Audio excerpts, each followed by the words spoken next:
The following is brought to you by the Social Suplex Podcast Network. This is All Things Elite.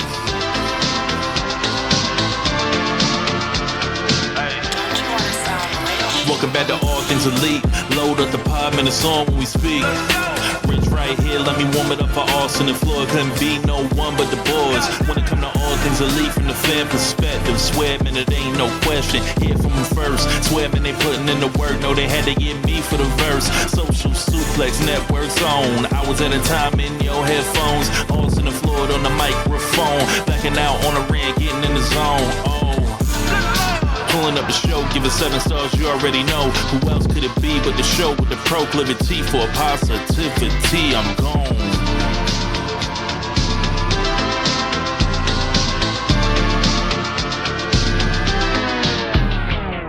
Hello, everybody. Welcome to the 260th episode of Social Suplex's podcast about AEW with a proclivity for positivity. Welcome to All Things Elite. My name is Austin Sumwitz, and I am the host of this lovely show. And joining with me, as always, is my good buddy and friend, Mr. Floyd Johnson Jr. My man, how are you doing? Dude, I am awesome. It sucks that we couldn't do a show last week because, I was live at the show. But yeah, because I was traveling and because, so you were just covering the biggest NFL game of the week, Detroit and Buffalo. The battle between number 1 in the NFC and number 2 in the AFC it was crazy. So yeah, big job, big opportunity. That's awesome that you got. I was in New York for a day. What were you in for Heisman, or what were you in? No. That wasn't for work. So my parents actually were celebrating their anniversary. 30 years, I'm pretty sure, is the number. And they were traveling to Barbados basically, but they had a full 24-hour layover in New York before they flew to Barbados. And they were kind enough to have us fly with them to New York for that day just to hang out. We went to go see The Outsiders musical, which was amazing. Absolutely spectacular. Oklahoma's own, baby. There you go. There was a former Michigan Wolverine who is one of the cast members, which we were hyped about. But we did that. We got to finally, my mom has been dying her entire life. She hasn't seen the Rockefeller Center tree, like Christmas tree, and she finally got to see it. So she was absolutely floored by it, like almost got emotional about it. And it is amazing for sure. And we got to hang out with some friends. We got to just be in New York for the holiday season, which we've been to New York plenty of times, ever during time. And it looks insane. It looks absolutely insane around that time. But yeah, so we were there for a day, and then immediately after we flew back home for while our parents got to be in Barbados for a little under a week to celebrate their anniversary. Oh, cool. And if I have to figure out too, because from this episode of Dynamite, I need to know if Chris Jericho was in New York the same day as we were when he filmed his King of New York segment for the tease for Death Before Dishonor. Because if Chris Jericho was in New York the same day as we was and was walking around Times Square with the damn Ring of Honor World Championship and I missed him, I'm going to be pissed. Well, then you really don't want to know, right? No, I need to know. I need to know if he was there, what day he was there when he filmed that segment. I need to know because I need to know if we missed him. Dude, I was my own version of Time Cop tonight. I am watching a clip from ROH, and I see this big black man in a pink shirt.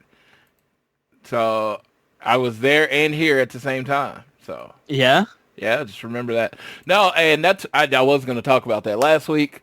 Did my Missouri two-step. Went to Kansas City for Winter is Coming. I have never missed a Winter is Coming, which is weird. It was something I didn't know that I had done until this opportunity for the strip came, and I was like, oh yeah, I've been to every Winter is Coming. And this is the first time they've done it in not Texas, which, sucks. But no, because, they were doing the All-In stuff.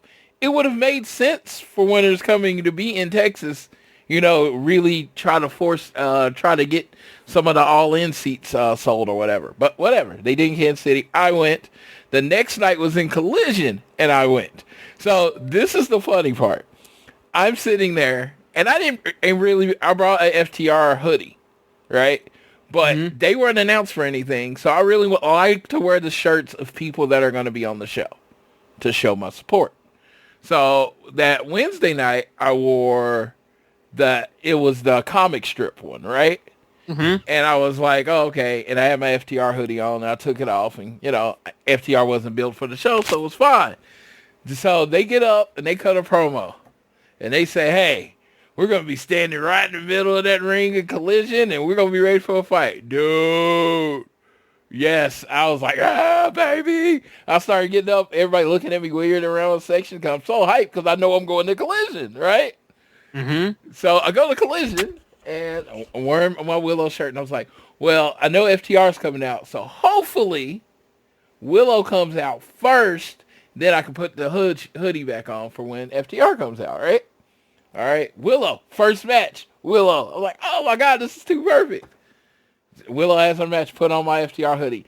And let me tell you, it was kind of warm in there, so I was sweating a little bit. Yeah. In my FTR hoodie, but it's okay. Then no mention of FTR the whole night. Nothing. Man. You know the backstage segment where they got kidnapped? I do remember that. They did not show that in Collision. So at the arena. So literally, if you're there on Wednesday and then there on Thursday, it was just like they didn't mention it at all. And I'm like, that doesn't make a lot of sense. No, it doesn't. And then as I'm leaving, I'm like, that's how I say, man, that sucks. So we can get FTR. And of course, anytime, it's so funny, anytime you say something sucks, somebody like, but we had a great show. I'm like, I wasn't saying the show was bad. I was saying it was suck that they kind of built FTR for the show and then they weren't on it. Again, you're hearing my thoughts as of Thursday before what played on Saturday. And, so then I watch back Saturday and it's like, oh, they got attacked. That would have been great to show in the arena at Collision. But again, it was like me and one other guy, maybe, that went from Kansas City, to St. Louis. But I had a good time. Had some St. Louis is known for their Chinese food. I know that's weird to hear. They're known for the Chinese food. So I got some Chinese food, got me some White Castles, had a great time, drove back incident free, which was great. I have switched from Hilton to Marriott Rewards. So I'm a Marriott guy, so got to stay in some hotels pretty cheap. I was like, yeah. I stayed with, and he probably listening to this when he hears it. Chris Raines, and he was a Marriott guy. And I stayed and we just had a good time. And I was like, I think I'm gonna be a Marriott guy, and that's when I signed up to being in Marriott Bonvoy or whatever. So thanks, shout out to Chris Raines. Thank you for that one. But other than that, I had a really good show, and I felt like I put all the results on here. I don't know if we were going to go through them all or whatever, but these are all last week's show? These are all the results since the last time we recorded up to Dynamite, not including Dynamite because, for the Continental Classic, we are getting down to the nitty gritty of it, and it is a tight race in this thing. So, and I just wanted to give a shout out to all the wrestlers. I know y'all don't listen to me. I am nothing, but it seems like y'all got the memo that we needed better matches. They got the fucking memo. Yeah, they got the memo that we needed better matches because last week, I think it's about these 10 matches. Yes. They were all like, okay, this is what I wanted. And then the piece de la resistance we'll talk about later is Will Ospreay versus Darby Allin. For sure. So, Floyd, do you want to go through all those matches real quick? All right. So, Okada beat Mark Briscoe. Daniel Garcia beat Mordos. Ricochet beat Commander. Then Darby beat Commander. Then Kyle Fletcher and Okada had a banger, and Fletcher beat Okada. Man, they're pushing the shit out of Kyle Fletcher. They really are, man. Mark Briscoe beat Daniel Garcia. I thought that was like the first big upset of the thing because, Mark Briscoe, even though he was the ROH champion, loses pretty regularly. Ospreay beat Claudio. So, and we were doing this thing where we were getting a lot of roll-ups, and I didn't like that. I just want somebody to be better, that kind of thing. Right. Ricochet beat Brody King. Oh my God, Kansas City.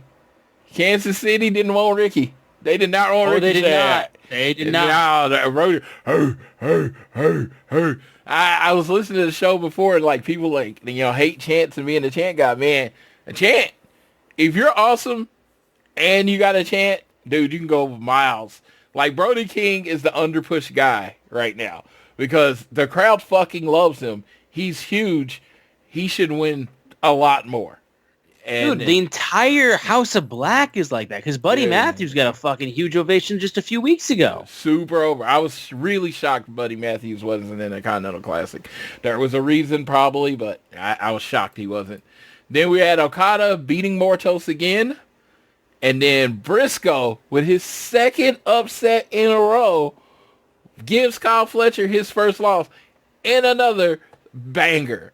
The shocking that the two matches I'm really telling you are bangers from this week were Kyle Fletcher was in it. Kyle Fletcher. He is putting on nothing but great matches, and then Briscoe just beats him. And it wasn't a fluke. He just beat him. He was just better than him. And that's what I like to see. So, yeah, that catches you up on the Continental Classic going into Dynamite. Yeah. And we got so much to get into with this Holiday Bash episode of Dynamite. Before we get into everything, though, from this week's episode, we got to make sure you guys are downloading this fine show on YouTube Music, Apple Podcasts, Spotify, whatever you're listening to us on. Turn automatic downloads on and be sure to share us around with your friends, family, coworkers, whoever you wish. Rate, review, and subscribe so you don't miss an episode. And follow us on Twitter at ATElitePod. You can also follow at Social Suplex who make this show possible and check out all the other shows they have on their network. I am at Austin Sumowitz, SZUMOWICZ. Floyd is at Floyd Johnson Jr. on Twitter. First of all, I got to give a massive shout out to our boy Floyd real quick before we get into our news of the week. Because this dude, this unbelievable human being that is my co-host that I've been doing this podcast with now for, I believe we're coming up on 3.5, 4 years. I think we're getting close on with me and you. Yeah. This dude is literally got front row seats for All In Texas. And he is like, yo, y'all coming with us. And he's getting us tickets for All In Texas. And I am absolutely beside myself. That is his Christmas gift for me and my sister, Sydney, and he is a godsend of a person. There will be a rescinding gift for Christmas as well that is already in process of coming your way, and I have to just give you a shout out and tell you how much I appreciate you, my guy. It is the holiday season, and if we're not, I don't even know if we're doing an episode next week after Christmas, but if we're not, regardless, I appreciate the hell out of you, man. And again, the fact that you went and did that is insane. And dude, love you to death, man. Love you. Dude, there are All In, my favorite show. Let's be real. I have to give credit where credit's due. Other than WrestleMania, my favorite show. It's like WrestleMania is still WrestleMania. But All In's my favorite show. I've had the pleasure of being at all of them. But the first one you were at, right? Yes, we were at the first one, yeah. And I was at it. But we didn't know each other. No, we did not. We did not. We did not know each other at all. So when I was thinking of I have a list of people that I absolutely want to be at the show. As far as, and of course, one of the two of the people at the top of the list were you and your sister, because y'all are my family. As like over the last few years, that's what y'all have become, very much an extended part of my family. So I definitely wanted y'all at the show. It's not, so I am very happy that y'all can make it. That's what I said. It's like, dude, the picture I told I want to get a picture with all my people, right before the show, right outside the stadium. And I'm like, it's going to be 90 people in the picture. It's going to be crazy. Genuinely. Yeah. So, no, I think everybody should go All In, of course. I think everybody should go if you can. If you can't, I understand. But I think everybody should go in. There's WrestleMania, and everyone's seen it. Everyone that has thought about going to WrestleMania has seen the ticket prices. AEW presents a WrestleMania energy show for what would be a fraction of the price. So I don't know how y'all decide where to shows you're going to or whatever, but I usually go for bang for my buck, right? Yeah. And there's nothing better, I think, than Allin for that, because it's just cool. They're actually doing buy 4, get the 5th free right now. They're doing all sorts of things to, get those numbers up. Yeah. And it's the gate's already high. So they've already busted over $1 million. It's going to be like the 3rd largest show in AEW history no matter what. So get your seats before, this new year happens. And I know this, not trying to be a commercial, but the new year happens, and I feel like a lot of stuff's coming once they're on Max. Real push to put on, the most amazing shows and try to get interest back in it. So don't be like when they announce Okada versus Kenny Omega, don't be looking for tickets. You should already have your tickets. Yeah, there you go.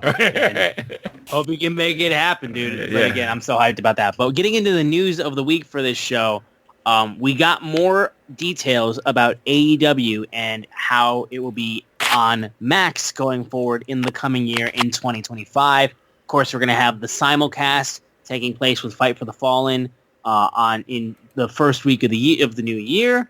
But getting into everything else, going from January 1st, there were legit full details tweeted out by AEW, so that way everyone knows exactly what to expect when AEW starts appearing on Max and what you can expect for content and what will be available. Yes. The big thing is this is what I'll say. I know a lot of people watch the show, but I know a lot of people watch the show in a non-traceable way. If you happen to be watching on Max, I think as a fan, that's the way you should watch it. Mm-hmm. As I have YouTube TV and I can turn it on YouTube TV and watch it every week. I'm pretty sure it gets counted somewhere. I hope. That's a hope into the ether. But 100% where Warner Brothers Discovery and AEW are going to see if you're watching it on their own app. Yes. So I would suggest if you have HBO Max, I'm not saying run out and get it. If you have HBO Max already, that's the preferable. I would say, just based on my opinion, that would probably be the preferred way to watch it, because that's a number. You're one person watching HBO Max. I just feel like for some reason, as far as their TV deals and as far as trying to get a TV deal down the road, that's probably going to count a little stronger than the TV ratings, because TV, a lot of people are cord cutting. So if you want to show your support and you have the option, go HBO Max. Yeah, it truly makes all the sense, and the fact that they're putting all the pay-per-views and all the past content on, dude, it's that's the big thing. It's obviously at this point, they are saying you will have to pay for each pay-per-view moving forward, but the previous pay-per-view content will become available on a rolling basis. So that's the big thing, just being able to have that in one place. And I think the price is going to drop too, which is as far as your pay-per-views, I don't think they're going to be hey, you got to have HBO Max plus it's $49.99. I think the price is going to be lower. Yeah, because having the combination of that, it brings in more revenue, so that way you don't have to charge that much to be able to break even. Correct. So yeah, that's available. Like I said, if you want to see the tweet itself, it's on AEW on TNT's on TV's Twitter account. So that's where you can find that official tweet.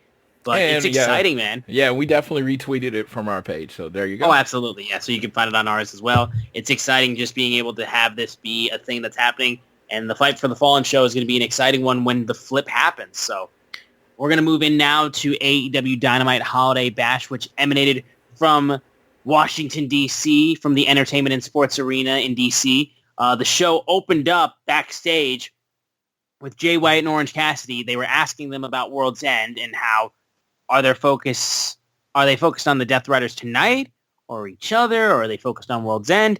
And he's like, Mr. Cassidy, my focus is on the AEW World Championship, but I got to make it to World's End first, so I have to rely on you and Hangman because I have no Bang Bang Gang today. But I can't rely on Hangman because he's only good for letting people down. Hangman immediately starts screaming and getting in Jay White's face and makes it very clear, Jon Moxley is mine tonight. Do not step in my way. Do not keep me from what I want, or else I will very much make you suffer. And solid enough open to tease off to what would be the main event of the show. And again, this 4-way that's taking place, which is going to be very exciting for World's End. And just basically giving you the idea of like, hey, these guys that are about to team against the Death Riders tonight, not sure if they're going to be on the same page. Yeah, I dug this to a point, but after they all attacked each other the last week and then in a 6-man, that's very like, it's wrestling. It's pro wrestling. But it's like, why would they be teaming with each other? Oh, yeah. Yeah. So no, it is what it is. Yeah. But we opened up the show with a TBS championship match between the CEO, Mercedes Moné, versus Anna Jay. First comment I did want to say, though, because obviously this happened a little while ago when Camille outright quit on Mercedes being like, I'm done with your bullshit, and just walked out on her after she took a bunch of shit. Seems like she's going to be gone from TV, and she's just going to be off AEW moving forward. I believe I heard a possible reason why, and it wasn't good. But I don't know, Floyd, did you see any of that, by the way? I heard it too, and all I can say is we gotta somehow get past this. This is like, I've never run a wrestling company. I've never dealt with the personalities. I am not equipped to give advice, but we have to somehow get past the, hey, I'm just going to send you home and sit there, even though it doesn't make sense or whatever. We got to get past this shit. I don't know if that's what's going on here. I really don't. This is me talking as if this is what's going on here, but we got to get past it. It just seems like you're a company, you're 5 years in, you got all this dead money just from people you're paying and they're not working. And it's at this point, it's just like, hey man, if you get them in and it's not working out, maybe work out a buyout, get them out there. I don't know. It's just having all this like dead weight on the roster. And by dead weight, I mean, they're there, they're ready to work. You just don't want to use them. Just doesn't seem like to make a lot of business sense to me. It didn't make a lot of business sense. No, and again, it didn't like it's another instance. It's another, yeah. It didn't make business sense when WWE did it either. Okay, it just doesn't. Oh, absolutely. No, again, it's just paying people to stay at home just doesn't make a whole lot of sense, other than just, again, being a spiteful decision or just being a decision of like, obviously you're not going to be able to help us, so I don't want to just cut you loose and just like, maybe there's some way. I don't know. Regardless, it's a dumb situation. Again, I just don't. I'm tired of just constantly hearing about this shit backstage. Everything constantly coming out. I'm tired of hearing about it. I'm sick of that. I mean, my whole thing is this, and I do ignore a lot of it. It's just no matter what you say, it does make you seem like you're just in over your head, even though you're probably not. But it just comes off that way. It's just like it comes off as, hey, do you even know what you're doing kind of thing. And the AEW's been, a great company that I've enjoyed, but it's just like this whole idea of keeping players hostage. I mean, keeping, I said players, but because they are kind of, like that, but keeping the people hostage just doesn't make a whole hell of a lot of sense to me. It's just, for sure. If you don't want to use it, offer them a buyout, make it some way where they can go. And of course they may go to WWE and be super successful, but that's the price you pay. If you don't want to use them, don't use them. Like I said, I'm not talking about contracts. If you sign a contract, theoretically you should pay or live out the contract. I do. I'm thinking on the end of how your company is viewed by the world. Yeah. You don't want to be viewed like the other company. You know what I mean? No, That's your whole thing. You're the alternative. Run your business in an alternative way. Like, let these people go. Like, whatever. Basically, if you don't want Camille anymore, hey, we had a run. We tried. It didn't work. Otherwise, you got ROH. You got indies. Just, let her, have her working or whatever. I don't know. I don't know how much truth there is to any of this. I want to make sure that it's clear. Shit, Yeah. Camille could come out next week after or whenever Mercedes wrestles whoever's next, and Camille could come out and dominate her, and then they have a brilliant story. Sure. But it's just what I've seen online doesn't seem that's possible. And it's, to me, even if you don't like the person, or even if they do something you don't like, shit, bring them on TV and beat them. That's another person for Mercedes to beat. Yeah. Yeah. I mean, again, it is what it is. I just brought it up just because seemingly it was just another instance of just like, all right, well, clearly we have nothing to do for this person. There's problems backstage, seemingly, if that's to be believed. And we're just going to be like, you know what, just stay home and ride out the rest of your contract. Which, again, is just, it's tiresome. And there's one more thing. There's this thing with BJ Whitmore, Chris, blah, blah, blah, about AEW. And there was a woman that put up a GoFundMe and all that stuff. I'm just saying this on the show. It has nothing to do with wrestling, so I'm probably never going to talk about it. Same. They have nothing. I said, I got no opinions on it. Yeah, I have no opinions. They do what they do, whatever. They'll handle it the way they handle it, whatever. It doesn't have anything to do with wrestling, so I don't have any comment. There you go. The match itself between Mercedes and Anna Jay, obviously Anna Jay getting a huge shot at the TBS championship. Mercedes basically being like, you're not even remotely ready for this. You are so beneath me, was the build going into this match. And I thought it was a pretty damn good match to open up the show. I'm glad they actually had this open just to kind of give that big push of really getting people while they're hot, getting the crowd from Jump Street. I thought it was a good decision to have that be the case. But I thought it was a pretty solid match. I thought they had some pretty good moments in this match. It was competitive. I like the constant work for the bank statement and the Queen Slayer. And I just really thought she's able to really just I always can't get over how well Mercedes Moné sells. Her getting slammed into the corner was crazy.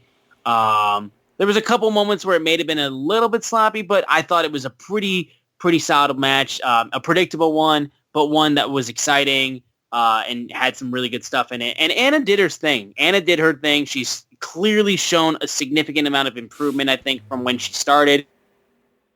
This thing that you can take out of this match is that you see some legitimate improvement in Anna Jay just as a wrestler itself. Yeah. And Mercedes still is just who she is. I think 2025 is going to be the year of Anna Jay. I truly think that's when she's going to, because I feel like her work is taking the next step up. She's always had the look. She looks like she does. And she's always, and when she cuts promos, they're always at least decent, decent to good.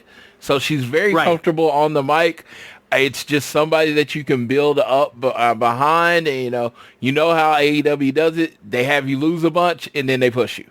So she's in her lose a bunch situation right now. I could see Anna Jay coming along later.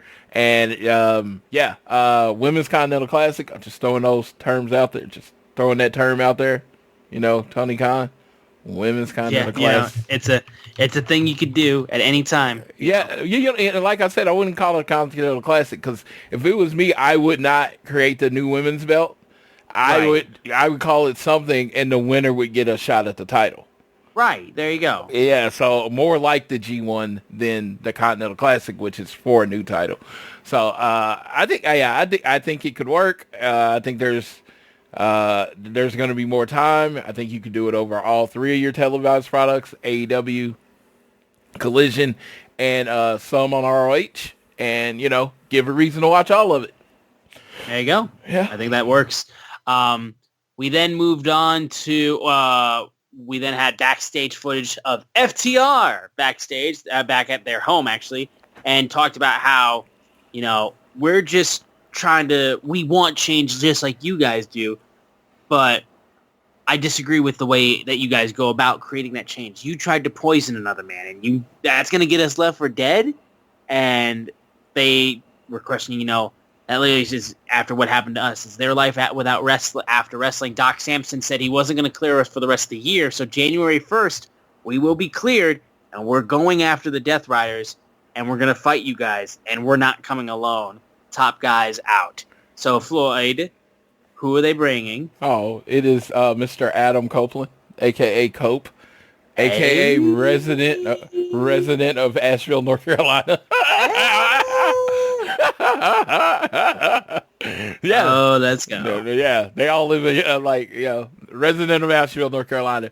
I was like, I feel like somebody said one earlier, and I was like, he would have been a great second option because they kept talking about it being from North Carolina. Kenny Omega being the third guy would have been great because he always, his thing from North Carolina. He's walked through North Carolina or whatever they said. So that would have been funny, but it's gonna be rated FTR. That's what's going down. I like it. It's a great January, beginning of the year feud. You want to start off Fight for the Fallen and it's time on Max with a match. FTR and the Death Riders group, whichever thing, they work really, really fucking well together. And yes, let's go. Let's fucking go. That's basically it. We then had a back in-ring segment with MJF where he talked about how it's the most wonderful time of the year. Oh my God, this was such a boring slog to get through. Yeah, you hated this? Oh my God. I mean, it felt like it was forever. And I love MJF. I think he is a generational talent. I love Adam Cole. I think he's amazing. I don't give a fuck about this feud. I will get, yeah. So basically, MJF, I will say this. MJF did his MJF shtick. Yes. And it was entertaining. I enjoyed it. I liked him turning on the music and doing his little tease for the fundraiser and talks about, there's these children starving in the street. Picture that small child is this baby, and it's a Photoshop of Adam Cole looking significantly skinnier than he actually is. I gotta say, of this, that was hilarious. Yeah, because I was like, that wasn't too far off. It was. I can't imagine there was too much work that they had to do in the Photoshop edit. The yellow, the Johnsons looking. I was like, good Lord. Yeah. That was crazy. But yeah, no. So, MJF then proceeds to be like, if you want to help this small baby, and goes directly into scan this QR code to buy the pay-per-view, which is about as like front and center advertisement as you could possibly do for the show. Like I said, they are doing everything in their power to sell their shows and their tickets and everything like that. They're going way more out front and just jumping ahead of everything. Dude, they used to just have to announce a show, and it was that's all they normally had to do. And then the tickets would sell, pay-per-view buys would go up. Now they're going heavy into the selling of it, and it's very apparent. Yeah, payperview.com. That's what the link took you to, and I was like, man, they must be getting some kind of again, this is just fan speculate. Must be getting some kickback from payperview.com because it's not going to Triller, it's not going to YouTube, it's going to payperview.com, which I've never ordered a pay-per-view through personally. Yeah. But Adam Cole then appears on screen talking about how it's for the Dynamite Diamond Ring, and he had a meeting with Tony Khan because he's going to have two men that are by my side, and it's Matt Taven and Mike Bennett, and he called him a dead man, how he's going to finish this thing at World's End, and then goes, hey Max, am I kicking your ass yet? And that's when he appears in the ring and hits him with a super kick, and before he can hit the Panama Sunrise, MJF runs out. Yes, to your point, Floyd, this feud, like I said, I have said since Adam Cole came back, we've been trying to salvage this. This was supposed to be the biggest feud for AEW in 2023, and it died, basically. It died the moment that Adam Cole fucked up his ankle. That's the moment it died. But do not tell Tony Khan that, because he's going to get this fucking feud going, like, whether he dies trying or not, because it does not matter if the Undisputed Kingdom is a dead faction. He wants to get them on TV, and he wants to get them involved in this feud, and the Devil storyline is tied in some way. Like, again, they should have just cut this off at the pass. I'm still excited to have MJF versus Adam Cole in general, but they're gonna put on a banger. It's gonna be a banger match. But at the same time, like, now we're kind of just in a similar boat where this is almost kind of just a repeat of what we had at All In London. Yeah. You know what I mean? Like, there's nothing really too different, because obviously the huge differentiating factor of the match moving forward beforehand was that it was a heel Adam Cole versus a babyface MJF. That was the whole different selling point of this match happening again, was that we were going to get a different look of it. Now we're not, and I prefer it that way, because let me be frank, I prefer MJF the way that he is as opposed to a babyface. I always will prefer that. But at the same time, there's been so much time that has passed since this whole thing happened with the Devil Mask and then Adam Cole being hurt. Like, it's just come to this point where it's just, there's no heat remaining in this whatsoever. People haven't seen these guys for a while, that the feud does not have the gas that it should have, because, again, Adam's been hurt for months. Now, I'm excited to finally get the match, but I'm more so just wondering what the hell you do, because I feel like it's just leading towards Mike Bennett and Matt Taven screwing over Adam Cole, and then they align themselves with MJF. My wife, who barely watches the product, said, "Oh, they're gonna turn on him." it's like, and maybe they go some other way, but right now, like, the blind man, seems like it's right there, man. yeah, like right now, it seems like a blind man can see where this is going, and quite frankly, like, I don't know how much more I can take MJF heel faction.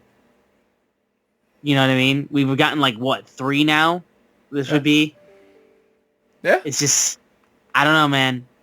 I just can't. I get the idea of MJF being a chicken shit heel and having bodies to defend him and all that kind of stuff, but at the same time, this would be the 3rd different faction that MJF has been a part of in 5 years. It's too much. I gotta say, too much. I tend to agree, but if it gets me Wardlow back, I'm okay. I understand that. Yeah, I am. Again, if it gets us guys that we want to see on TV. Here's the thing, though. I do not like Matt Bennett. I do not like Matt Taven. Oh. I will put my feet in there. Yeah. Oh my God! They're gonna come for you. Hey, thoughts?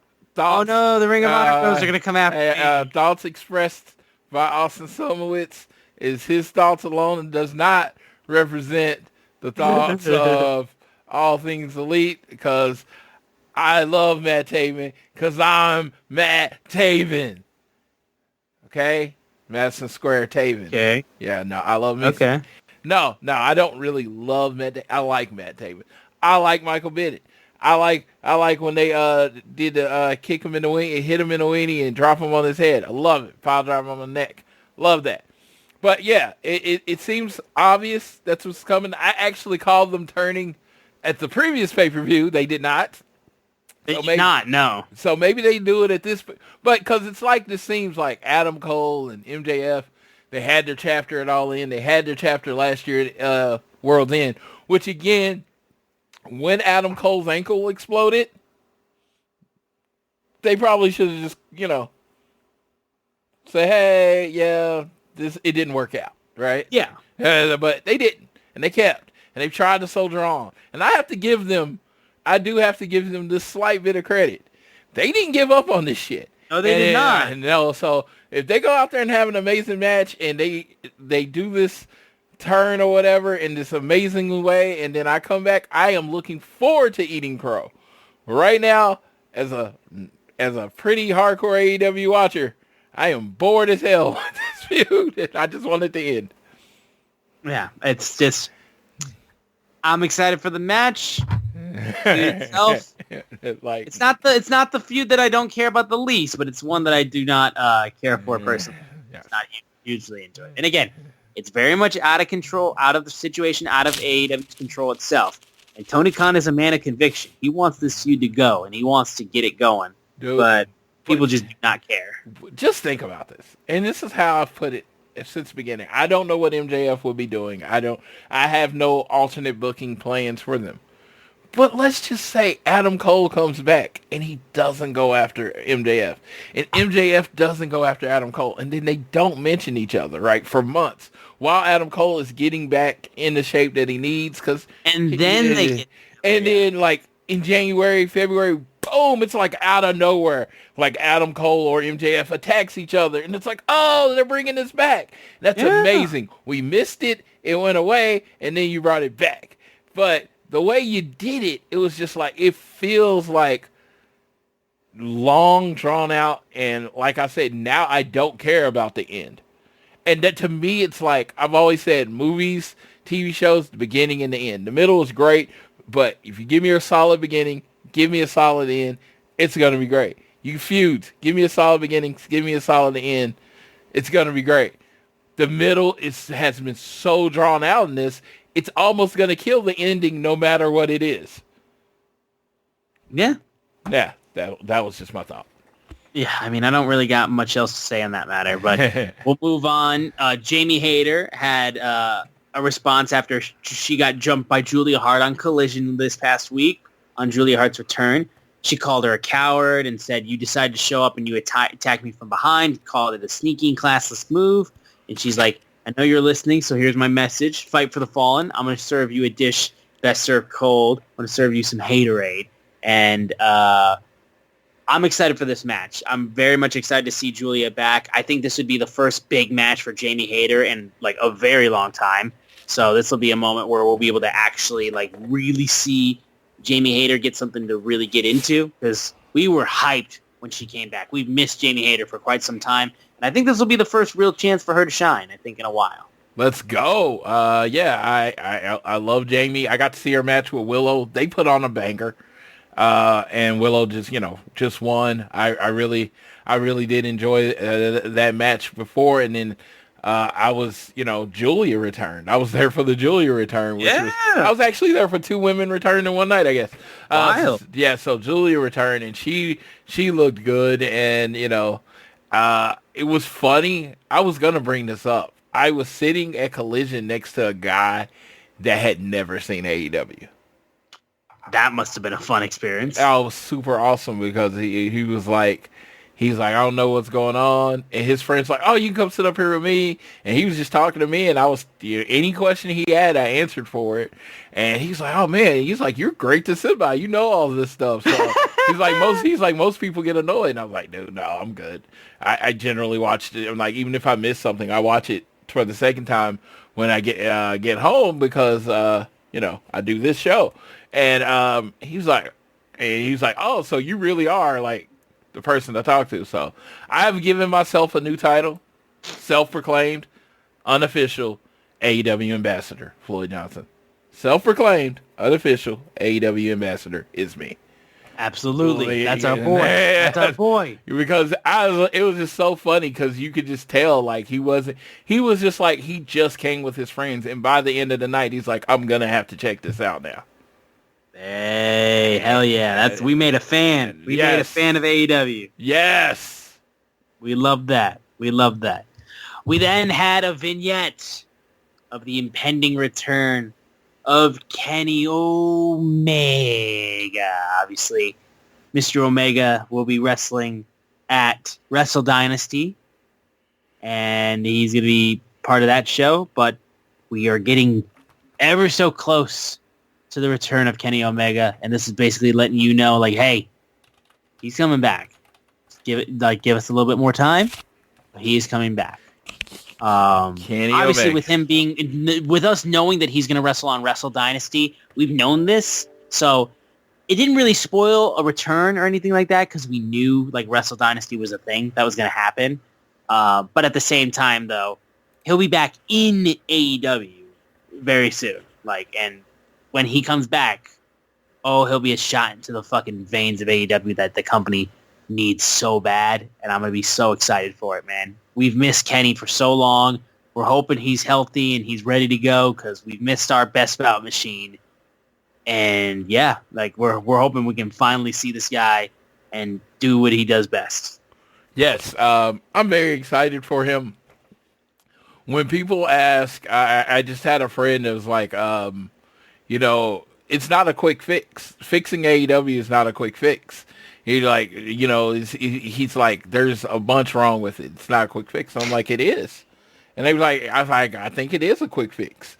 And he was like, what do you think can be done to fix it? I was like, healthy Kenny Omega, the Young Bucks, and Hangman fighting for AEW. Boom. They started this. I know there are Kenny Omega fans that have checked out because he's not on the show, right? Yeah. And the Young Bucks are used like not, sparingly, you know what I mean? A lot of times it's talking or whatever, but when they do wrestle, it's banger. And Hangman, people are just like, give us a reason to cheer Hangman again. Yeah. That dude punches Moxley in the face. Oh yeah, Hangman's turning face. People want it so bad they don't know what to do.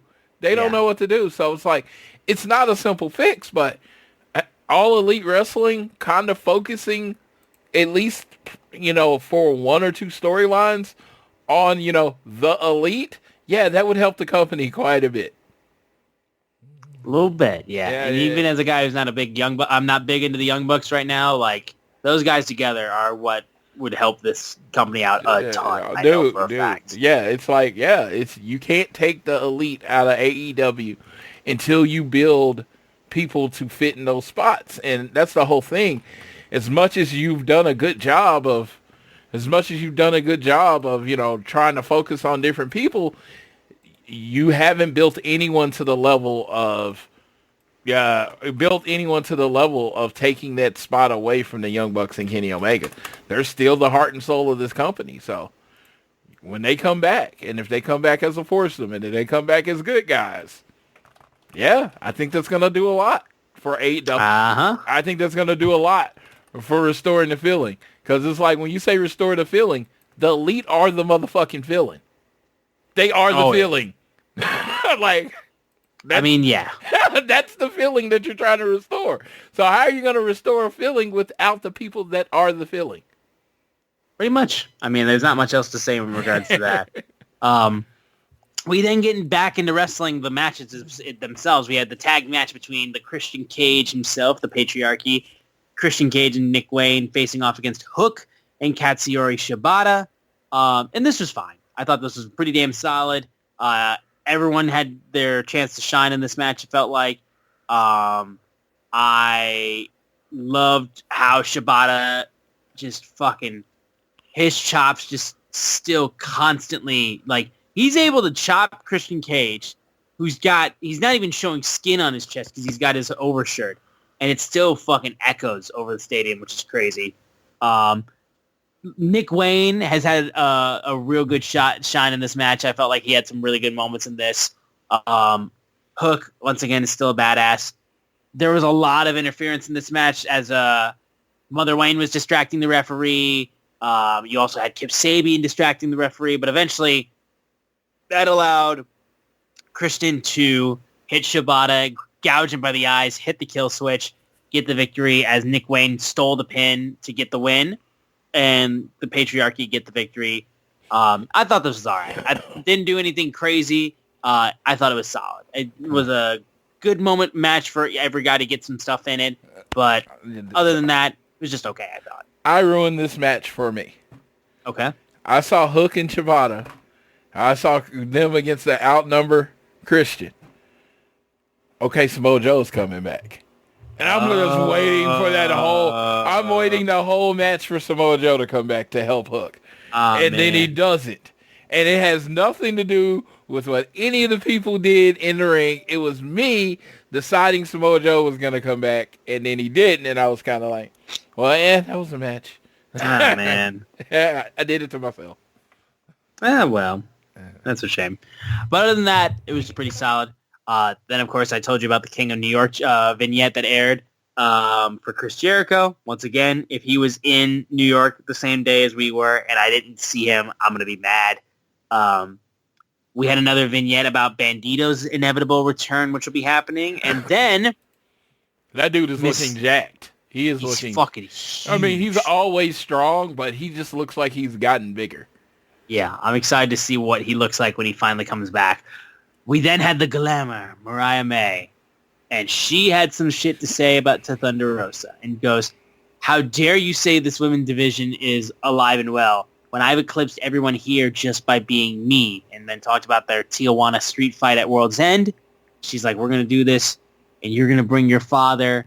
I'd love to end 2 generations in one night.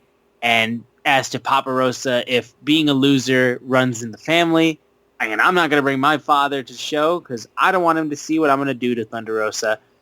Mariah was just vicious, like just absolutely devastatingly evil in this promo, and I loved it. I loved it because she, like I said, she's just so good at being a heel and is just so devilishly good. I love it. I'm excited very much so for Mariah versus Thunder Rosa. This will be one of Thunder's biggest matches in a very long time. So I'm hyped for this match. I think they have a chance of doing really, really good. And it could be a huge, huge win for Mariah May, too, who I think will go over. But I think I have a chance to a good possibility that they could try to steal the show, too, with this match. There's a good opportunity for them to really just beat the ever-living shit out of each other. And I'm excited for it. Yeah, it's gonna be great. I still don't understand why it's a street fight. I still don't understand why the challenger gets to set the stipulation. I don't really understand what Thunder did to get a number 1 contender spot. Okay, that's all. Yeah, she's just kind of here, but again, I'm not questioning anything because I've missed Thunder Rosa in the big spots. No. So I'm just like, however the fuck you can get her. Dude, it's just this stuff. The AEW used to be pretty good at telling you why. Correct. They used to be able to make it very clear as to what the reasons were. Yeah, that's just like, And this is like, for me, it's like, I don't understand, but I'm down because Thunder Rosa in a Plunder match is amazing, and Mariah May is great, and I love her character, and they're going to beat the shit out of each other. So don't get me wrong, I'm going to like the match. Like I said, it's just, as a viewer, I'm like, why? I'm just like talking as a viewer, not as this hardcore fan. It's just like, okay, why? I understand Mina was the reason she got to skip the line is because Mariah challenged her, right? I got that. Like, where is the line? Is there a number 1 contender, or is it? I don't know. Yeah, I mean, there you go. That's pretty much it. So. We need a little bit more consistency with the reasoning. Yeah, but other than that, like I said, we're hyped for it. But yeah, you got to make it. You got to make this shit clear, guys. Like I see with Mox. Mox is his whole thing is he is a heel person that wants to beat everybody in the company to take away their spirit. That's the goal. If people aren't challenging him, he's challenging them because he wants to challenge you, give you a shot, and prove you're not good enough. Now, if that's the case with Mariah May, cool. Just say that. Mm-hmm. That's pretty much it. Mm-hmm. We then had Ricochet being interviewed as they're teasing up his match against Will Ospreay on Collision on Saturday. He's got a suit on, and he's carrying himself very confidently, and that's when the Hurt Syndicate come out. And he's like, what's good, guys? To see how I beat the brakes off Commander. I handle Brody King. Look at me with my suit, and I gotta watch the 2 guys who have left to face in the tournament. I'll be able to keep an eye on them, and they're gonna see a different side of me. And MVP was like, "Oh yeah. Do you still have my business card that I gave you?" And he's like, "Okay, let me see it." He takes the business card, and Lashley starts choking out Ricochet, and that's when MVP rips up the business card and tells him, no one likes a kiss ass, and then just kind of holds him off and lets him go. And that's when they get out of the ring before before Shelton Benjamin has his match.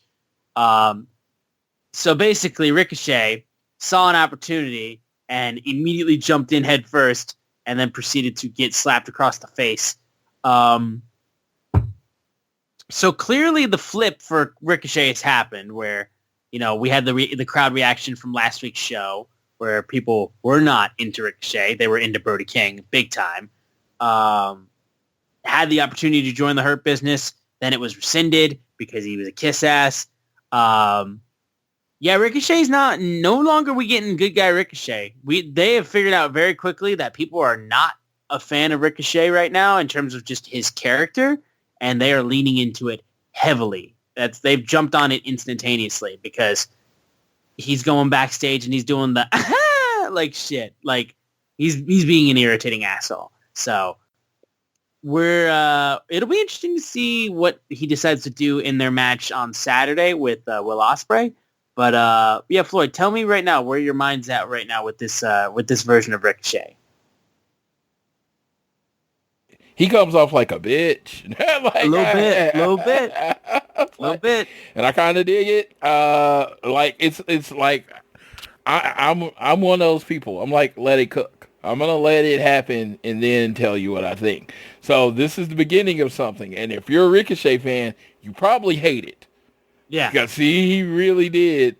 He really did look that well in this interaction with the Hurt Syndicate. It's just like Bobby Lashley just, choked him out and dismissed him. And it's like, so what are you going to do about it? What you going to do about it? Yeah. And it was like, the answer looked like nothing. So I am interested in seeing what is going to happen with this because, I like Ricochet. I think there is something there. But, it might be a case where he might have better interactions or whatever as a heel than a face. So I am like I said, wait and see is where I am with him right now. For sure. I can understand that. We then had our first Continental Classic match of the night in the Blue League. We had Shelton Benjamin immediately going up against the Beast Mortos. God, dude, it's like, I love how good Mortos wrestles in this tournament, but it sucks so much just to see that like he's kind of just been here to be the guy that people rack up points on because he's really fucking good. He wrestles his ass off. Shelton Benjamin superplexing him, and just being able to lift him up is still absolutely insane to me. His strength that he showed was crazy. I loved the comeback Mortos had in the middle of the match. But eventually, though, Shelton's then able to just basically take him to Suplex City, strike him in the knee multiple times, hit the hurt fall, and get the pin over Mortos. And that's when they start beating up Mortos after the match, the Hurt Syndicate. MVP calls out Daniel Garcia, saying this is what you have to look forward to on Saturday. Garcia immediately comes out and goes, there's 3 of you and there's 1 of me, but I think everyone in DC wants to see a fight, so I'm going to go ahead and I'm going to fight you even if I'm by myself. But he gets him back up from Mark Briscoe. They start fighting. MVP takes his cane and smacks Briscoe in the back, and that's when MVP takes the TNT title that Garcia had, and he passes it off to Shelton Benjamin. Garcia was a dumb motherfucker for trying to start this fight, first of all. I don't know why he decided to go out there and be like, I want to fight all 3 of you by myself. And even though I got Briscoe to help even the odds a little bit, we're still outnumbered and I'm going to get my ass beat. And having Shelton kind of putting his eyes on the TNT Championship has me very excited because I think that could be something that could be really, really fucking good. And it gives a little bit of heat for when these guys actually wrestle each other in the Blue League, which will be exciting. And especially if Shelton gets the win over Garcia, that gives him a huge opportunity for him to be challenging for the TNT Championship moving forward out of the Continental Classic. Absolutely. And that's the thing that's got me the most excited because I don't think Shelton or Garcia will be anywhere near the finals of this tournament. But I think them being in the tournament now has set up a title match for the TNT Championship, which has me very excited. Yeah, because, possibly a World's End. Care about. Yeah, possibly a World's End. It's very possible, yeah. Yeah, so that, because next week's Dynamite is literally all Continental Classic matches. Yep. Yeah, so They're all, just a warning, they are recording them this week. So yes, if you want to avoid... they are going to get Christmas off. It's going to air Christmas Day, but they are giving the wrestlers Christmas off. So if you want to avoid spoilers, just know, I believe they're recording it on Sunday. So that after Sunday would be the day to go in and set up your mute notifications on Twitter and all sorts of like, I'm pretty sure I'm going to be spoiled. I'm just hoping I'm not. Right, exactly. But it was a good match, though. Mordos and Shelton did their thing. I thought they had some really good spots in there. Yeah, I like this new Shelton Benjamin, suplex guy. That's what he is. Again, he's just, because he's so fucking huge. Yeah. Again, Shelton's just a beast, and I love it. And again, I wish Mordos was able to get a dub under his belt, just because, I still think he's outstanding as a worker, and it just sucks that he's 0-4 now in the tournament. His last match will be against Daniel Garcia. Mark Briscoe, sorry. That'll be his last match where hopefully he's able to get at least one win and he doesn't go winless, Absolutely. I agree. So I don't want anybody to go winless, but if you do it like they did with Briscoe and Garcia and try to use it, catapult into next year. Correct. Yeah, I agree with that. Ricochet was interviewed afterwards, basically being like, I don't know if business is off the table with the Hurt Syndicate, but I won't worry about it because I've already got 6 points, and I step in the ring with Will Ospreay. Then Nana and Swerve Strickland came up and goes, oh, you're still the same little... You're a little... And that's not going to work in AEW. Ricochet then goes like, I know the real Swerve. He didn't win the Continental Classic last year, so I know it's going to eat you up when I do. And he does his stupid laugh. Once again, it just leaves me interested to see how this Ricochet will act in this match against Will Ospreay. I'm going to be very, very intrigued about how his character and his ability, the way he carries himself. I'm going to be excited how that changes in the ring. I just feel like, they're going to have the banger match, but he's going to cheat. Very good chance. There's a very, very good chance. Absolutely. We then had the Life of a Rock Star segment with Tony Storm, interviewed by RJ City, but Tony was basically almost caught, like, from when she started. She's super excited to be in AEW and doesn't seem to remember anything that's happened and is basically been transported back to when she first joined AEW in the first place. Doesn't know who a Timeless Tony Storm is, doesn't know that she used to be AEW World Champion, doesn't remember anything. And she was asked about all these wrestlers, and then she got Mariah May brought up, and she kind of had a twinge, but she still said like she's a gold standard in AEW and all that kind of stuff. And she's still being like, yeah, rock, yeah, like I'm super cheery, good babyface, clean, yeah. She was, I genuinely think I mean this too when I say this. To me right now, not in terms of wrestling, because the wrestling styles are significantly different, but in terms of character work, Tony Storm's the new Mick Foley. Tony Storm is out here with multiple personalities and is jumping between them and is getting super weird shit and super avant-garde storyline related character work, and she's getting it over. This girl she lost in London, and she lost to Mariah May, lost to her former best friend, lost her world championship, and disappeared. And then said Timeless Tony Storm would be retiring and leaving wrestling. And now she's come back, and she's just where she started when she first came into AEW. They're selling her old shirts, like her debut shirts. They're selling them as if they're new. And which is absolutely fucking genius. And RJ City, who is yet to get an AEW banner, Tony Storm has gotten 2. Crazy. Absolutely, yeah. She's officially all elite twice. Yes. Do you know how confused I was on Rampage? Oh yeah, because we didn't get any like anything added. She showed up at the end of the Dynamite, and then she wrestled on Rampage a little bit later, and she's like, Tony Storm is all elite, and I'm like, I was like, she's been all elite. Yeah, like, what is she talking about? What is she talking about? Yeah, and it was funny. So I have enjoyed this. Again, I will state this for the 1,000th time. My perfect wrestling company is 50% soap opera, 50% banger matches, right? I love it when the soap opera is good. I love a good amnesia storyline. So I am all in on this Toni Storm one. Dude, as a she's person selling that, it. She's yes, selling. yes. I mean, honestly, all storylines, everything in wrestling comes out to the person and they sell it, right? It can be the goofiest storyline, but if the person executes it in a way that they believe it, I'll believe it. That's why R-Truth is so amazing to me. Yeah. That is why Chelsea Green is so amazing to me. And that is why, in this case, Toni Storm and Harley Cameron are amazing to me. Like, whatever you give them, they're going to make it entertaining, right? She is all in. Toni Storm is all in on this character, and it is amazing. And it's like, this is something, if you felt the person wasn't into, we wouldn't be into it. But she goes all in, so we go all in.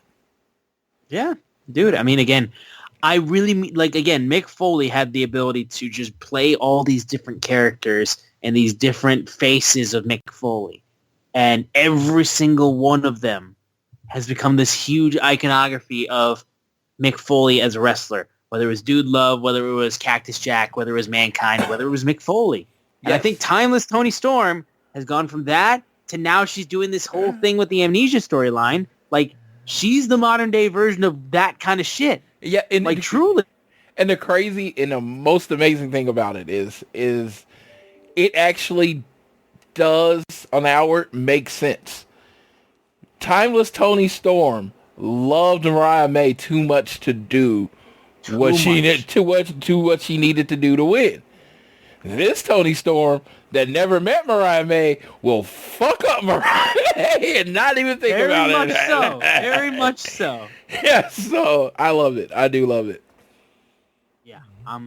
Dude, like I said, she's done such amazing work. Absolutely amazing work. We then have Continental Classic Gold League match between the aerial assassin Will Ospreay facing off against Darby Allin. I put this out on Twitter. I don't smoke. I needed a cigarette after this match. Fucking this is everything I was talking about. This is it.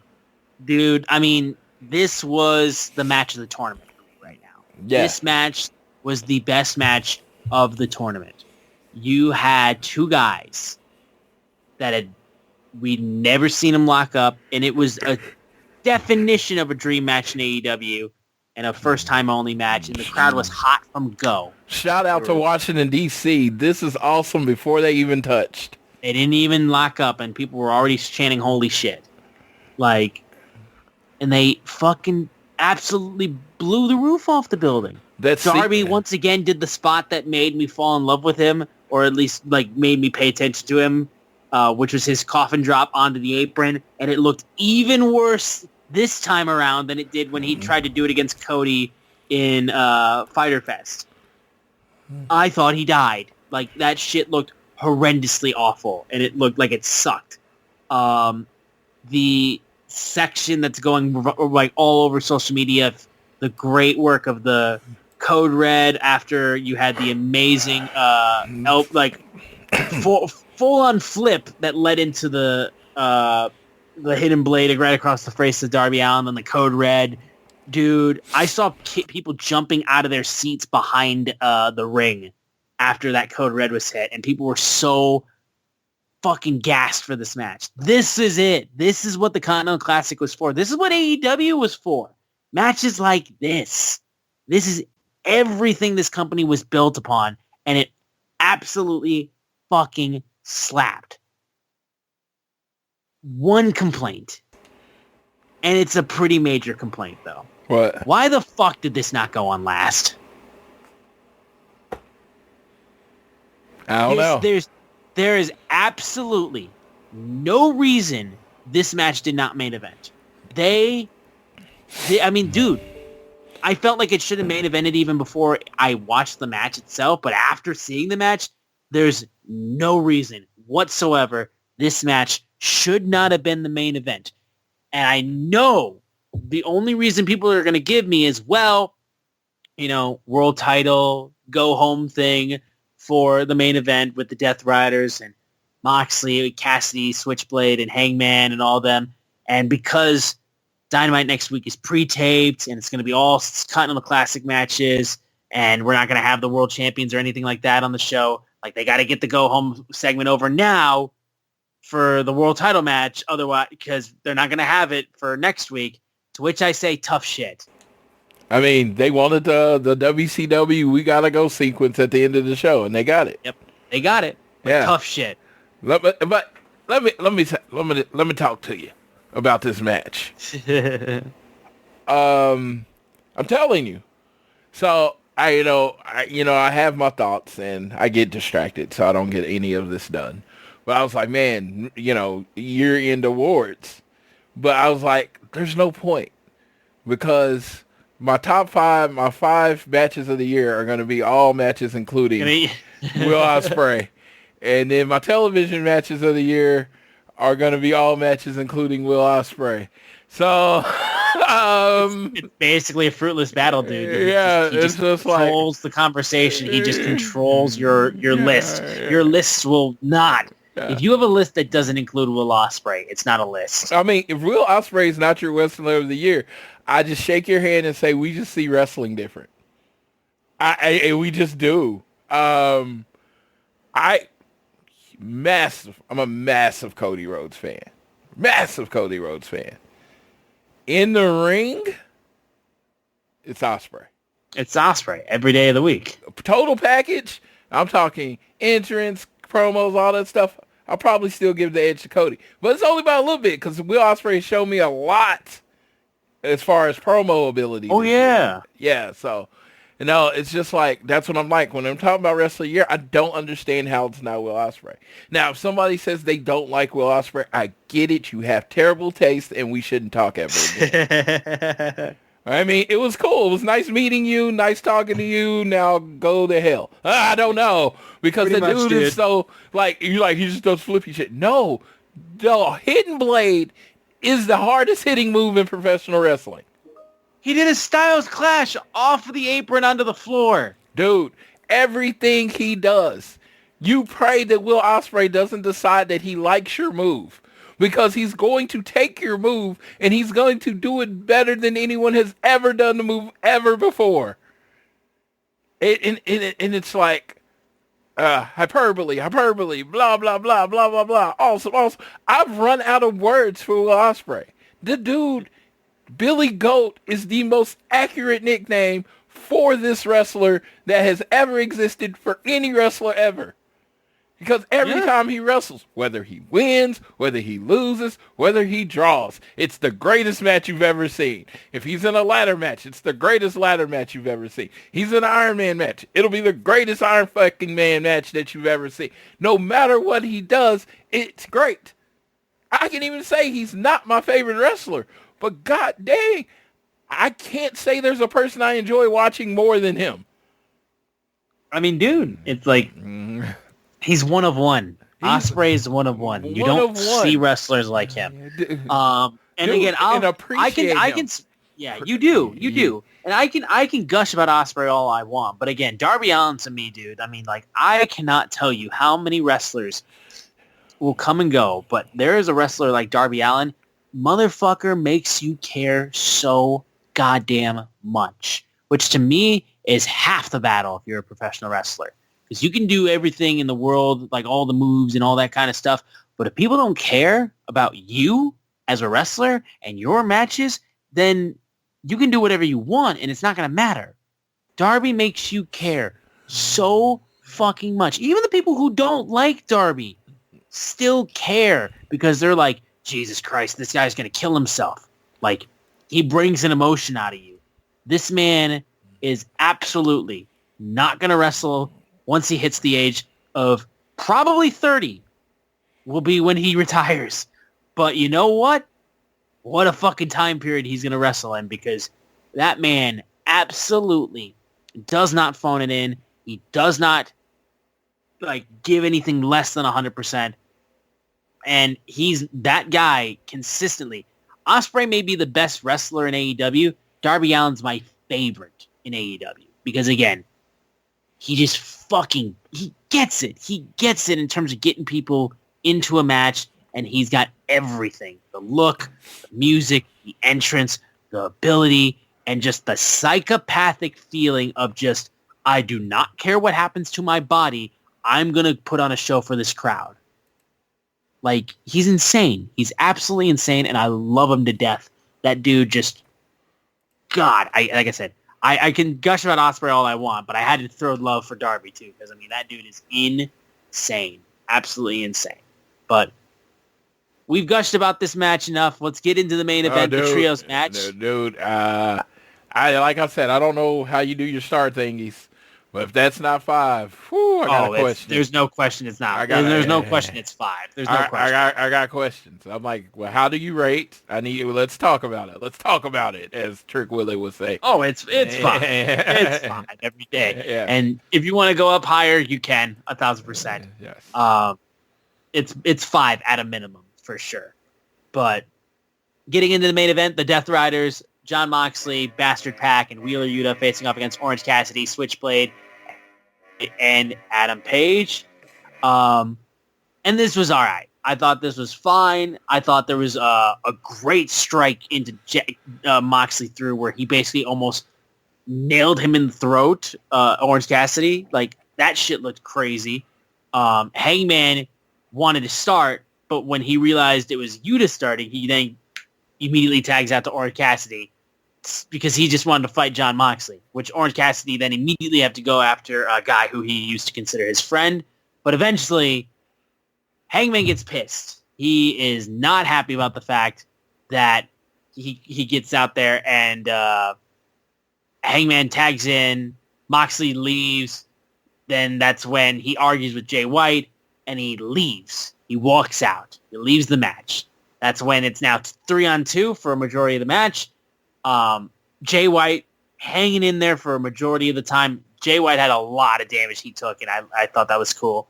Eventually, though, as the match goes on, Hangman Page proceeds to run back in and decide, I'm actually going to start wrestling now. He then gets in there, and he collides with Orange Cassidy thanks to Wheeler Yuta. Hangman then hits Wheeler with a buckshot lariat. Jay White hits the Blade Runner to Pac, but the victory is stolen because they're arguing with each other. Orange Cassidy then is just watching them argue. He gets rolled up by Jon Moxley, and Moxley pins Orange Cassidy to steal the win while Hangman and Jay White are arguing. Dumb babyface syndrome a little bit, but, it is what it is. Then they just start screaming at each other in the ring after the Death Riders were surrounding the ring. They fought back, though. Orange Cassidy was fighting Pac.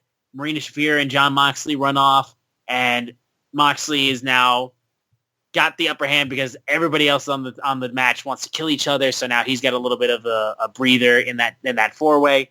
Again, as a go-home segment for a world title match for a pay-per-view, it was solid. I thought it did what it needed to do.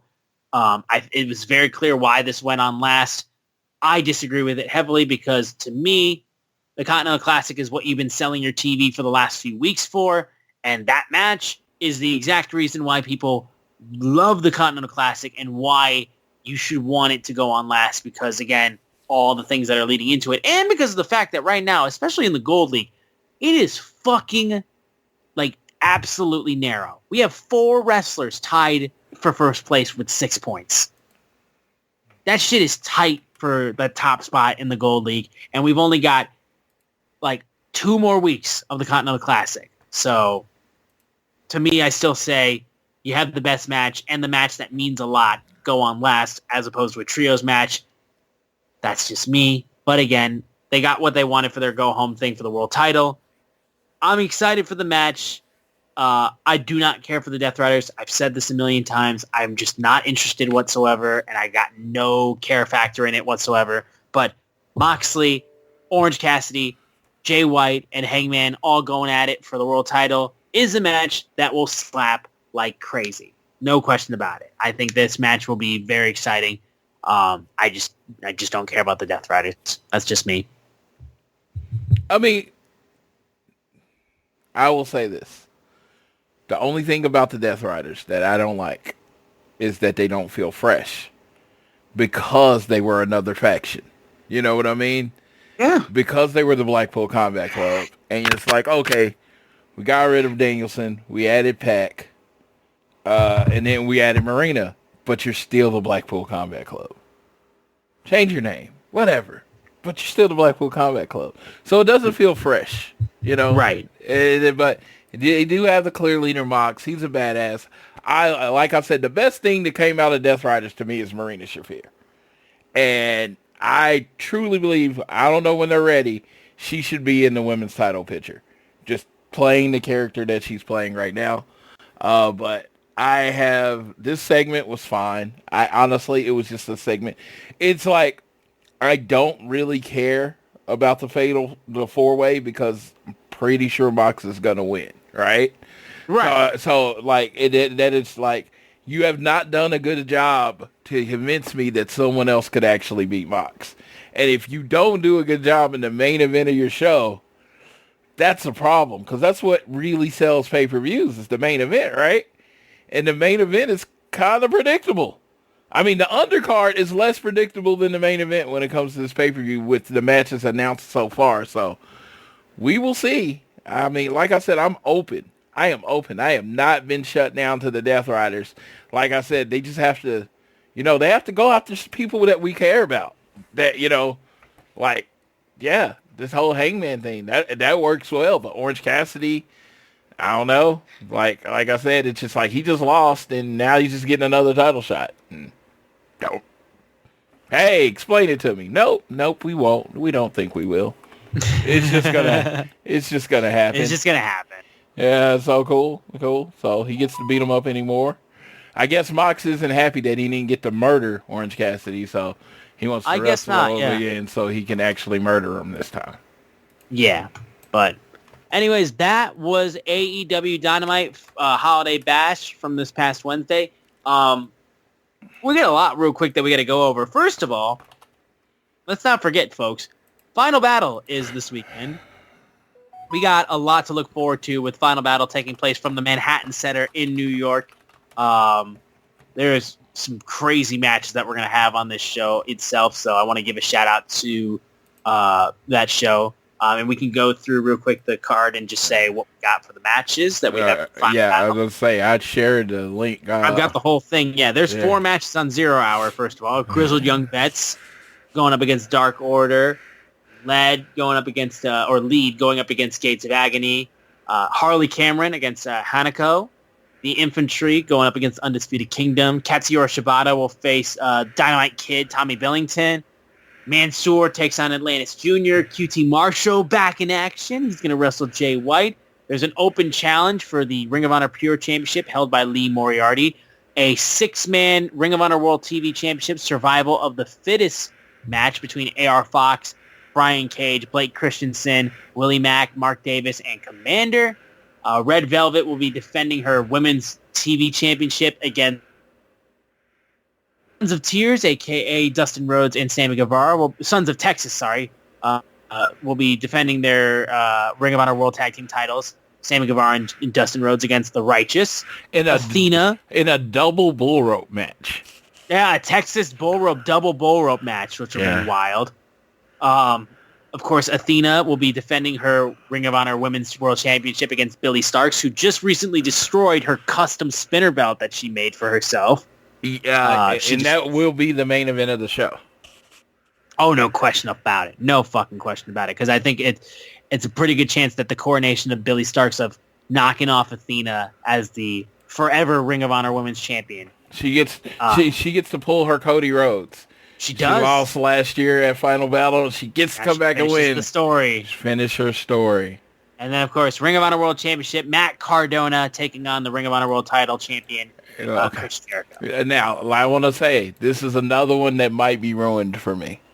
Oh, yeah? Because I have decided, if this doesn't end with the GCW and Invasion and Matt Cardona is the champion, I'm going to be disappointed. They could go out there and put on fucking like a Will Ospreay versus Darby Allin type match. And I'm just like, oh my God, on the edge of my seat. If it doesn't end with GCW invading and Matt Cardona, the king of New York, walking away as the ROH champion, throw it in the bin. I'm going British on you. That's how much I want it to happen. Throw it in the bin. Okay? So, yeah, this is me. I've worked myself into a shoot. I've decided that this is the only way this can happen. And like I said, any disappointment I may feel has been self-inflicted by me. Because I am a person that likes to think everything's a work. This GCW beef thing in Hammerstein, blah, just seems too convenient not to use. Yeah. I mean, so it's like, especially when GCW is going to be in Hammerstein later. So, hey, you could even do this where you have Matt Cardona beat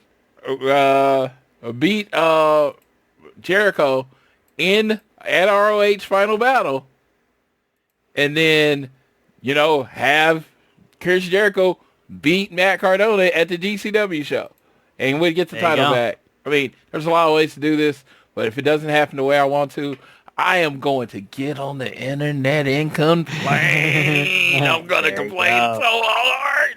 There you go. So that is Final Battle and all the matches that are going to happen on that show. Definitely go and watch it. Check it out. It'll be on tonight when you guys are hearing this at 7 o'clock. So you can get it on pay-per-view and all that kind of stuff, Triller TV and all that. We then have, of course, Collision New York, which will be happening from the Hammerstein Ballroom. Plenty of Continental Classic matches that are going to be happening. Daniel Garcia versus Shelton Benjamin in the Blue League. Ospreay, Ricochet in the Gold League. Darby Allin, Claudio Castagnoli in the Gold League. Mark Briscoe and the Beast Mortos in the Blue League. And then we're also going to get a face-to-face between MJF and Adam Cole. And this will be happening immediately after the college football playoff wraps up on TNT.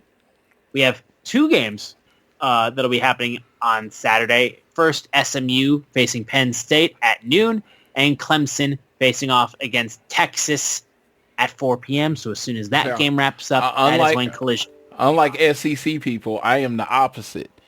And now that ACC people are in the tournament, I want them to lose. Because if you're not FSU, fuck you. That's pretty much how you are. Floyd is residing in the Spite store currently. So. Yes. Yeah. He's gonna reside there for quite some time. I just want Oregon to win. No one will be happy if Oregon wins. Just Phil Knight. That's it. That's the only guy. There you go. And then, of course, Hammerstein Ballroom for AEW Dynamite / Rampage in New York on Christmas Day. Well, actually, no. Rampage will be on Sunday. So it'll be taping on Sunday, and then it'll air on Wednesday. Of course, more Continental Classic matches. Blue League, you're going to get Shelton Benjamin and Kazuchika Okada. Commander versus Claudio in the Gold League. Ospreay versus Brody in the Gold League.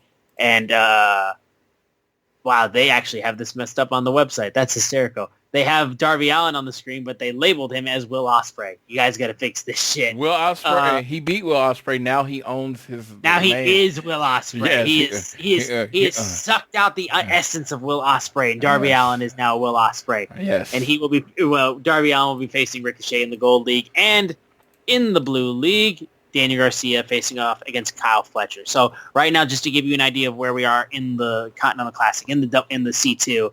Like I said, in the Gold League, 4 wrestlers tied for first place with 6 points with a 2-1 record. Darby Allin, Claudio, Will Ospreay, and Ricochet, all with 6 points.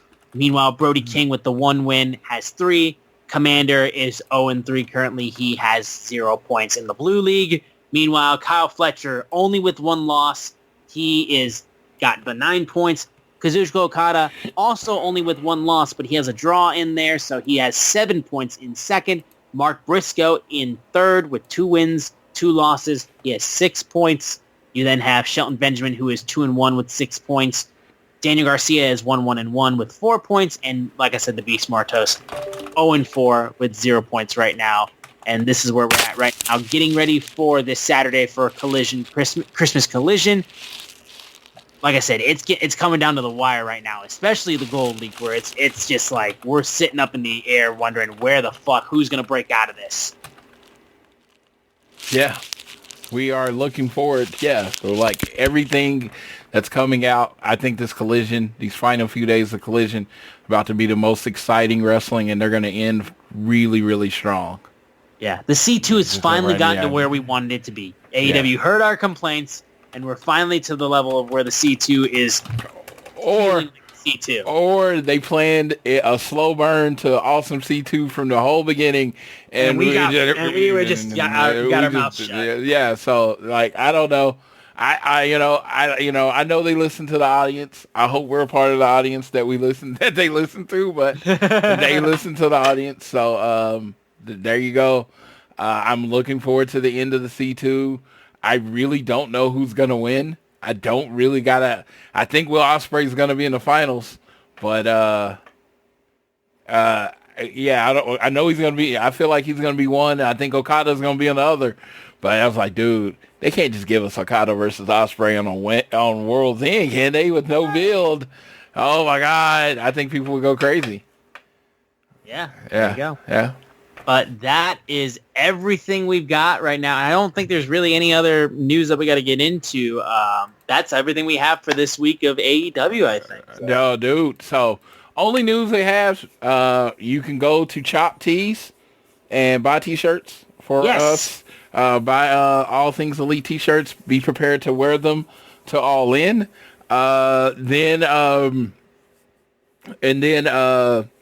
Yes, every year, Social Suplex, our parent station, does this draft they call the FOH draft, as in fuck out of here draft.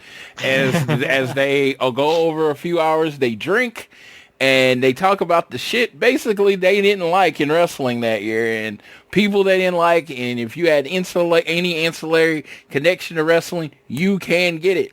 So the show should be coming out, if not like the next few days, like Monday or whatever. The way they do it is basically it's a pay-as-you-go. You know what I mean? Pay what you want. You download the show and you have an amount to donate. I'm going to say they do this effort every year. It's one of the most hilarious shows of the year. Everyone should absolutely download and listen to it and give what you can. Just remember, it's Christmas. These are normal guys. These aren't like rich people. They're not like Conrad and them. They're just normal guys that do a show. So, help them out if you can. If you can't, they understand. Still make sure you listen to the show and tell them how much you loved it and whatever you feel that they need to hear. But apparently this show year was especially hilarious. So I am looking forward to listening to it as I do every year. There you go. Yeah, definitely check that out for sure. But I think that'll do it for this episode of All Things Elite, guys. We appreciate you tuning in every single week. Thank you for supporting us, and hope you guys are having a great holiday season. Of course, next week is Christmas, so we guys hope you have an amazing holiday. I hope whatever you celebrate, enjoy your holiday season. If you enjoy the show, please check us out and follow us on anywhere you get your podcasts. Be sure to turn automatic downloads on, whether it's YouTube Music, Apple Podcasts, Spotify, whatever the case may be. Rate, review, subscribe, share us around with your friends, family, coworkers, whoever you wish, and follow us on Twitter. We are at AT Elite Pod on Twitter. You can also follow at Social Suplex for all their other great shows they have on their network that you should check out. I am at Austin Sumowitz, SZUMOWICZ. Floyd is at Floyd Johnson Jr. on Twitter. Merry Christmas, guys. Have an amazing holiday. Hope you guys are doing great. And I will let our buddy Floyd take us home for this episode of All Things Elite. As we go into Christmas and you're doing your last minute shopping and all that stuff, I will say this. If you have a Netflix subscription or you're about to get one for WWE, there is this little movie starring Nina Dobrev called Love Hard. I think I consider it the new Christmas classic. It's Nina Dobrev and Jimmy O. Yang, and it's just a really funny movie. So this is not like a super advertisement. It's just like saying, hey, if you haven't watched this movie, watch it because it's a really good movie. It's been out for like a year. No, shit. It came out in 2021. So it's been out for a while. I've seen it I've watched it at least every year since 2021. But I think I'm between like 6 and 10 times that I've seen it. I really love it. I really love it. I just think it's a new classic holiday movie, and it's it's called Love Hard because it happens to deal with one of my favorite Christmas movie. Love Actually is a topic in the movie, and the anti-Christmas is people's Christmas movie, Die Hard. So it's a combination of those. I thought it was hilarious, and I do love movies that reference other movies. That always gets me going. So definitely, if you have time, watch Love Hard. But to all that celebrate, Merry Christmas. To all of our Jewish kin, Happy Hanukkah. And if there's a holiday around this time of year that I don't know about, hey, I celebrate that with you. And to those that don't celebrate, just have a good week. There's nothing wrong with it. Just have a good week. So I will leave you how I always leave you. Whether it is home, work, or school, always do your best to be elite.